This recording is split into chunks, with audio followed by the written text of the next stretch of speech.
Welcome to Break the Rules with Dr. Lauren Lax, a podcast dedicated to quieting the noise in the health, food, and fitness world.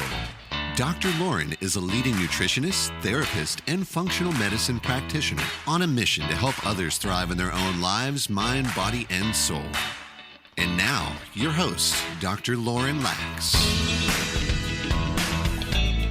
Well, hello. Welcome to another edition of the Break the Rules podcast, where we talk about quieting the noise in the health, food, and fitness world.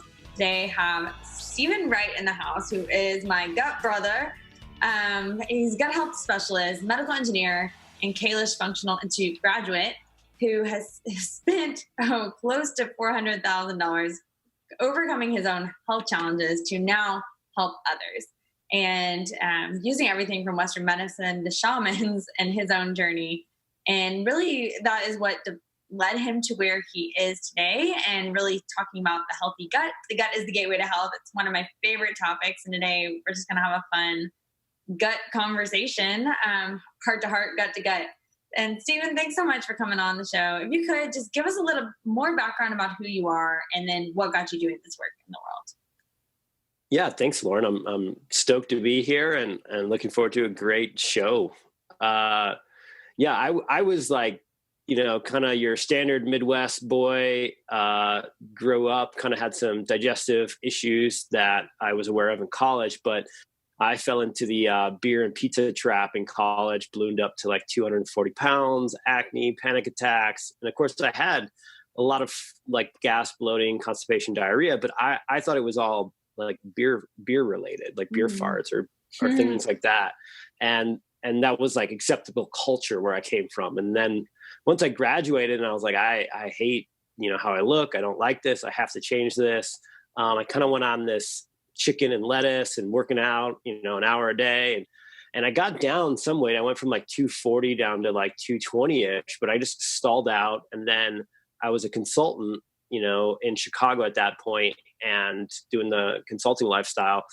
And I had such bad bloating that I would like tear up after every meal. And this was whether it was a burger and a beer or a chicken salad. It didn't really matter. And so I would just load up an Excel spreadsheet and kind of cry a little bit. And then of course, when you're that bloated, all you want to do is fart because the pain's so bad. Now I had visceral hypersensitivity, which not everybody who's bloated has that, maybe 30 to 60%, depends on what research you look at. But for me, it felt like stabbing knives in the gut. And so, of course, then I would fart, which smelled terrible. And then, of course, I wanted to get away from that and kind of like led to my coworkers complaining to my boss, who threatened me with you got to fix this, dude. Otherwise, you're gone. And so that plus a lot of other really embarrassing stories that we can talk about if you want, basically made me really angry and drove me into Western medicine.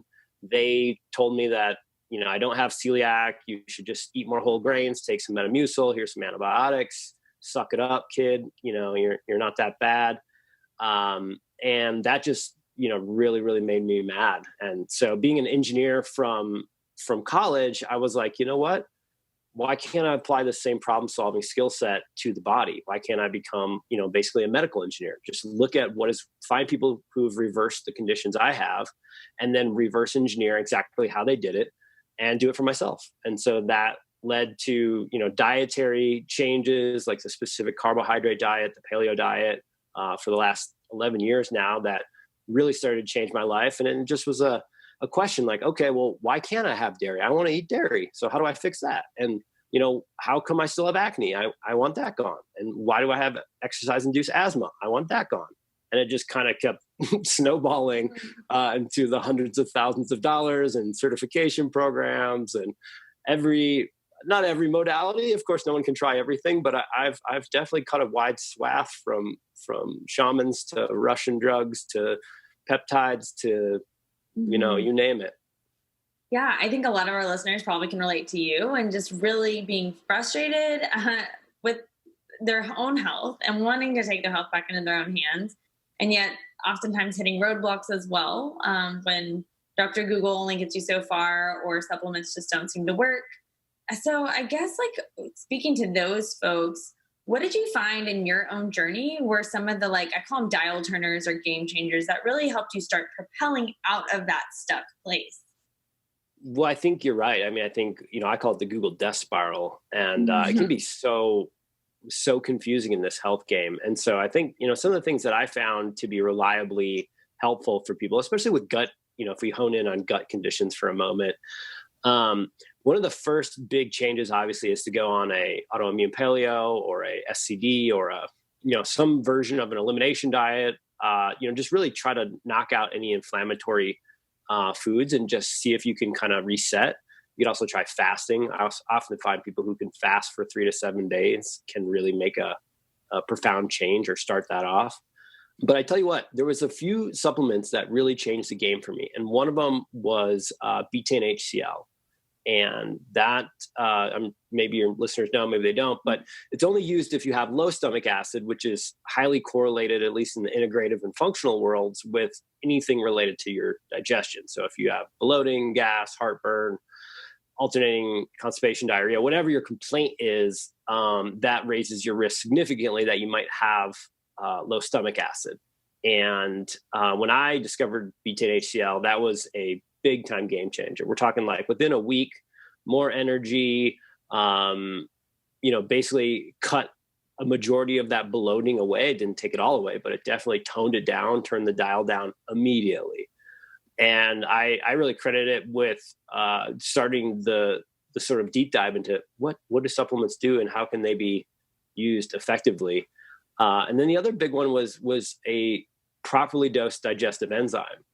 That was a massive game changer. And I think in general, we can dive deeper into any of these topics. And I don't know where we're actually going to go today, but enzymes, I feel like the biggest issue that people do is they know they should use them, that they've been told they should use them, but what they haven't been told is that you can really dose these things up. So for instance, in cancer treatment, there's a lineage of integrative cancer treatment from Dr. Nicholas Gonzalez. They use up to 180 capsules of enzymes on an empty stomach per day. And so this is more of a systemic use of enzymes. But my point being, you don't need to worry about using 4, 6, 8 capsules. Like if you're really struggling with these sorts of digestive conditions, I've often found that you can really load up 6 to 8 capsules of enzymes. And sure, you don't want to be at that dose forever. But if you are someone who can't even make it out of the house, or you're really afraid of a certain meal or whatever, this can be a game-changing, supplement. Talk a little bit about, the power of enzymes. Why would one not have a lot of enzymes of their own if that's something we should naturally have? And then kind of like what would be the expected, trajectory if they are dosing at a higher amount of enzymes to start? Like, am I going to have to do this forever? Yeah, I mean, the answer to that is maybe, I guess. It totally depends on if you got your gallbladder removed or if you're dealing with IBD or if you're over 50. You get almost, I would like to rebrand enzymes to be thought of as an anti-aging tool, because the prevailing theory around pancreatic enzymes, at least, there's multiple types of enzymes in your body, but pancreatic enzymes are a big part of what's happening. And it's thought that you have basically like a reserve of them, almost like stem cells. And what you're born with is what you got. And if you burn through those because of dietary choices when you were younger or stress, or you have health complications, like you could end up with a low enzyme reserve. And you might need to supplement, just like some people choose to supplement with testosterone or estrogen once they get to a certain age. I mean, these functions just decline as we age, and it's a core to what is happening for you. Like you could be eating the most organic, the most toxin-free diet, but if you can't break that food into molecules that your body can use, you're basically just feeding the gut bugs inside of you in a probably toxic way. And so it would be a shame to spend so much time and money, I think, on food and not basically make sure that you are actually using that food. Yeah. I oftentimes say we can be eating but starving at a cellular and bacterial level. And those are the folks that maybe do feel like no matter how clean they're eating, it's not working, or on either end of the spectrum, whether they're gaining weight, losing weight, it's not sticking. So from an enzyme, so like thinking about using enzymes, that was a huge game changer in my own gut health journey as well. Just chronic bloating, IBS, constipation, like you name it, C-section baby right here, antibiotics, processed foods, eating disorders, like just set my gut up to not be the best. And so in nutrition school, when I first discovered enzymes, it was such a miracle, I thought, because I was the one popping Tums as well. And so, and now I eat meals and I don't even think about it. Like, as far as like, I don't have to take enzymes with every meal that I eat. And so I just kind of keep them on reserve. So what was your journey like with starting to use those, or what do you see with folks, like the timeline, if they do start using enzymes, what they would expect from a gut, I guess, your body's ability to create enzymes again or to digest better? Yeah, well, I think, I think it's worth mentioning that, an enzyme is essentially, it's like one of the building blocks of life. It's like we're all very familiar with the virus now. It's like a virus in a way. It's been here long before us. It'll be here long after us. And it's absolutely necessary for life. So an enzyme is basically a catalyst. It speeds up whatever reaction is happening. And you have thousands of enzymes in your body. Most of them are very, very specific. And they do a very specific job.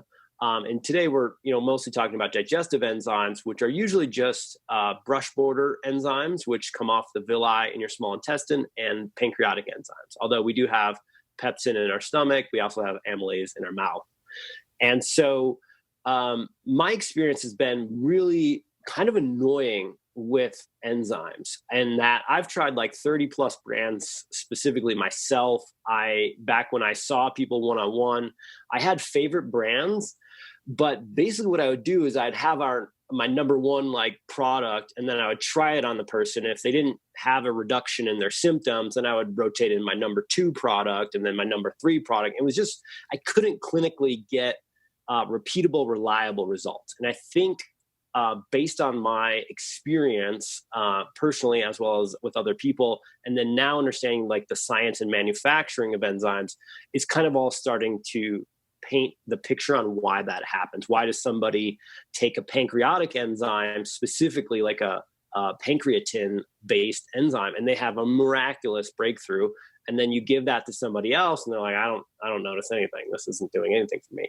And I think it comes down to the fact that you need an enzyme product that has both. You have to have the pancreatic enzymes and you have to have the brush border enzymes, because we don't really have a definitive test to be like, oh, your enzyme problem is one of these versus the other.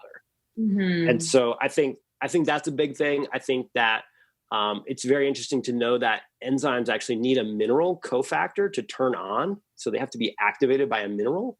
And so the majority of enzymes in the market don't have a mineral blend strong enough to actually turn the enzymes on. So if you're relying on your food or your body's stores of minerals and you're already in a depleted chronic health condition, I think this is another reason why some of these brands don't reliably work, because not everybody has the same nutritional status or vitamin and mineral status. Yeah, kind of explain that from a mineral levels. I'm thinking like magnesium, calcium, sodium, potassium, like cellular minerals, why that is. Like, are those the channels that like allow the enzymes to activate, and how do people know what their status is?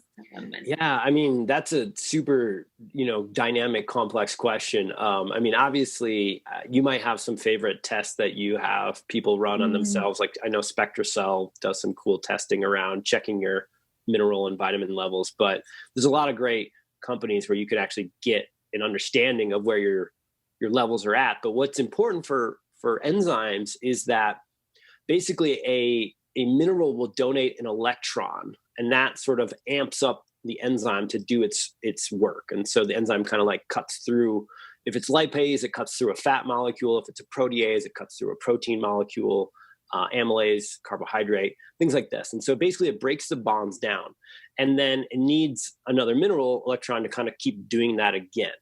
And so, for instance, I met a PhD researcher guy who had spent many years in a lab basically dropping enzymes in a petri dish with various types of minerals and observing, hey, do they get more excited or less excited with, say magnesium citrate versus magnesium malate?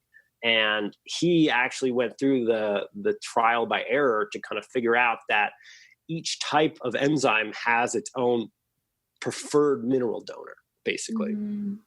That's so interesting. Yeah, that's definitely getting in the weeds there too with the research, and just obviously we're eating a nutrient-dense diet as well is so important.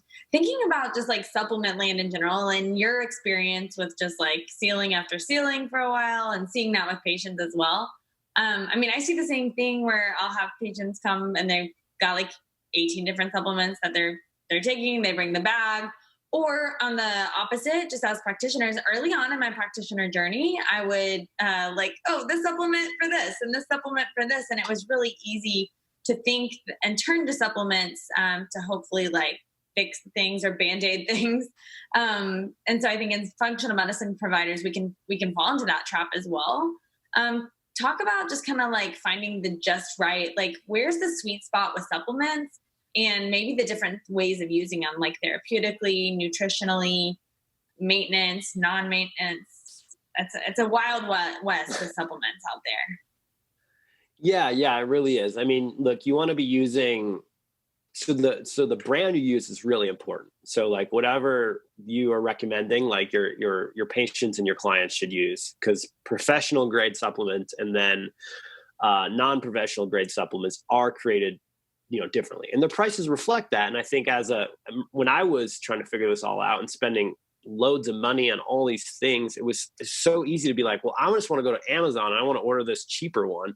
It's cheaper by $20. And if I do that for all my supplements, I save, sometimes $150 a month. But the issue with supplements, I think, at least what I saw, is that the dose and the quality drive all the results. And so I could get results with certain dosages of certain brands, whether it be magnesium or enzymes. We could talk about leaky gut powders. We could talk about glutamine, like all kinds of, almost every compound has its like perfect dosing and its good quality sources. And if you end up taking one from a different source, you can be like, well, that didn't work for me, like didn't those enzymes didn't do anything for me, or whatever it might be. And so I get it, that as a patient, as a advocate, somebody who's trying to figure this out, it is like tongue twisting, mind bending, annoying, frustrating. And so that's one of the reasons why I think listening to your providers or finding an expert that you trust and using their brand, if they really invest in clean pure stuff, is really important. But I do think, supplements are supplemental. They are, if we look at like a Maslow's hierarchy of needs, like the bottom of the pyramid is your nutrition. Like you gotta put time and money into that nutrition, but supplements sure as heck can do miraculous things. Like there's studies with curcumin and boswellia being as good as prescription strength steroids, for various inflammatory issues. And I've seen some really amazing things with that kind of dosing, like high dosing of those compounds for a flare-up of IBD, for instance. And so I definitely think there's therapeutic dosing when you know what you're doing. You're relying on scientific studies, you're relying on clinical history, and you can really, load up on 3,000 milligrams of curcumin and, a couple thousand milligrams of boswellia and do some miraculous things for inflammation. But you don't want to be on that dose, forever, right? You kind of want to pulse it or load it and then taper down and work with a functional medicine or integrative provider to figure out, where is the source of this inflammation coming from? Is it a parasite? Is it a mold infection? Are your hormones just absolutely wrecked because you're perimenopause and nothing's working anymore? It could be any number of things, but I do think intervention-wise, supplements, I love loading them. I love really doubling down hard on the dose, getting somebody to where they're comfortable and quote unquote symptom-free, and then tapering off those as we look into what caused this in the first place. How do we get them to functioning on their own, if that's possible in the future? I personally have gone from 200 pills a day to no pills. I hate this. This shouldn't be how we should live. We should be able to return to the earth, and then being like, actually, I don't think that's true either. And now as I look at aging and trying to live past 100 and, be active and look good while doing it, I'm like, I don't know. I think I'm going to take supplements forever. And some of them are more important than others. can be helpful. Yeah, we just unfortunately do live in a broken world where we're not in the Garden of Eden as far as like nutritionally, soil, and yeah, being able to get all of our nutrients in, especially with the food logs that I see with a lot of folks just eating the same things often daily. So supplementing your essentials is super helpful, as well as therapeutically if you need something like enzymes, or you do have a parasite. It's kind of shifting just to food. I know that you, like that was a huge game changer for you, as it is for a lot of folks. Talk a little bit about what you found out there, as well as the reintroduction of foods back in, and a more abundant, diverse diet, perhaps after a restrictive diet. Yeah. So if people are familiar, the specific carbohydrate diets where I started, and that's one of the most restrictive diets out there. I mean, it's the beginnings of that. If you do the phased approach, it's literally like you're starting with meats and not even fruits, meats and vegetables cooked, no starches, nothing processed. And it does do wonders. But as I think you're alluding to, and what I've seen is that people end up finding what I call their food safe zone. So they restrict big time, and suddenly their symptoms change miraculously. They can breathe again. Their sinuses are clear. Their poops are great. The bloating's gone. And they're like, oh, this is amazing. I'm like, well, I'm not doing anything else. This is great. I don't care if I have to eat, lettuce and or kale and chicken the rest of my life. I'm here. I found it. And, we know that begins to lower the microbiome diversity, that begins to expose you day after day to the same level of toxins from those foods, as well as the same level of nutrients. And so if you extrapolate that out 6 months, 12 months, 2 years, you start getting in these imbalanced states where this food safe zone that was miraculous, it is a breakthrough, it should be celebrated, then turns out to harm you. And so I'm a huge proponent of, starting really simple. If you're literally wrecked right now, like fast for 3 days if you can, and then just go cook meats and fruits and vegetables, and then slowly introducing foods one by one. And if you keep hitting like I eat starch and I balloon up, my finger swells, or, I feel terrible. Like these are all your body's telling you that something's off. You're missing something important to be able to add this food group, because this food group is not toxic. I don't view food anymore as bad or good, or, you can't eat this, or, I used to have leanings towards that. And now I just view it on a spectrum. Like some foods are more potentially inflammatory than others, and some are more tasteful than others. And in general, I think the goal would be a diverse diet. But if you're stuck in this 5-7 food thing, that's where supplements really can change the game. That's where adding in an enzyme or an HCl or something like that can completely transform what your body does with the food. I think the other big one is hormones. And so for me, I went food by food, and I literally didn't know how to cook. I was just a white collar college boy. And so I would just pick like a spice and a food for the week, and I would try it. I would literally eat it in different meals all week long. And I just tried to make an exploration of like, what could you do with cinnamon? Oh, wow. It turns out you can rub cinnamon on like a pork tenderloin and make these amazing rubs. Who would have thought of that? And, of course, I made some combos that tasted terrible, but I try to like encourage people, like, look, this is kind of like your food tour of the world. Just slow down. Like, what can you do with papaya? What can you do with kale other than like, juicing it? And if we can make food more of an exploration, if you can use things like holozymes, the enzyme I developed, or a really high quality professional grade enzyme to break these foods down when your body's not ready, handling your hormone issues or whatever else could be contributing to your digestive issues, hopefully that food safe zone starts to expand such that you're not on it for more than 60 days or whatever it might be. Yeah, just really expansion versus restriction is essential for a healthy microbiome within the context of real whole foods.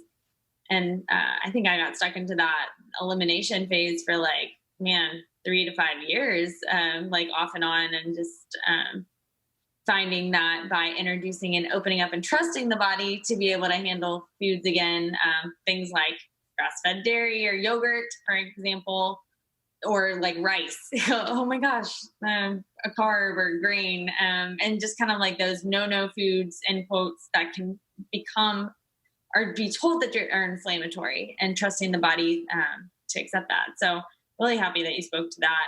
Steve, yeah, if I can, real quick, can I just comment on that? Please. Yeah, I think as I've studied this stuff for over 10 years now and really tried to implement it myself and with other people, I have a very militant side of myself. It's like, this is working. This is how we do it. We take our pills at 6 a.m. You know, this is my lunch. And I think that works really well for a lot of people. But what I think you just hit a really important nail on the head, which I really hope to get this message out right now, is that the best place to look for, I think, laws of how the body may work is nature. And in nature, nothing is static. Everything is cycles. And especially in a woman's body, everything is cycles, light and day cycles, hormone cycles throughout the month. And so this idea that our diet must be consistent every single day, or that you must take your pills every single day, and you should feel bad if you miss a dosing of pills, or you should feel bad if you say, screw it, and you have a glass of wine, and that's definitely, not on your okay list, and you end up feeling like junk for the next few hours. Like, I just really want to bring a lot of care and like self-compassion, because humans are not smarter than nature. Nature's been around a lot longer, and nature totally employs all of these cycles. It is not static. And so I think some of the ways in which it's been labeled that we might cheat or mess up or fall off the wagon, there might be some like divine something or other going on there guiding you to that type of behavior. And so, if you're a celiac and you keep eating gluten, I'm not talking to you. But if there's a clear pattern of behavior here that's harming yourself, that's something else, probably related to trauma or emotions that therapy's for.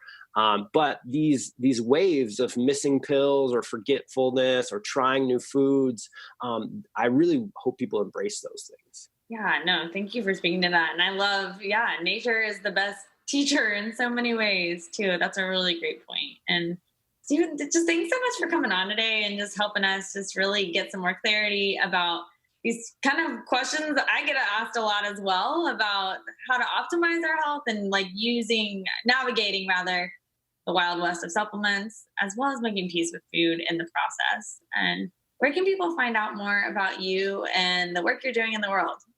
Yeah. So I'm over at healthygut.com.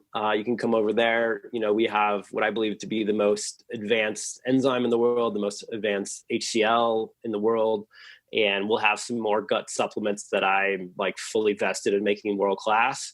And so you can come over and check us out over there. There's a lot of musings I've had on my blog. But yeah, that's the main spot. Such a great domain. I'll definitely be putting that in the show notes. Thanks so much. Yeah, thank you.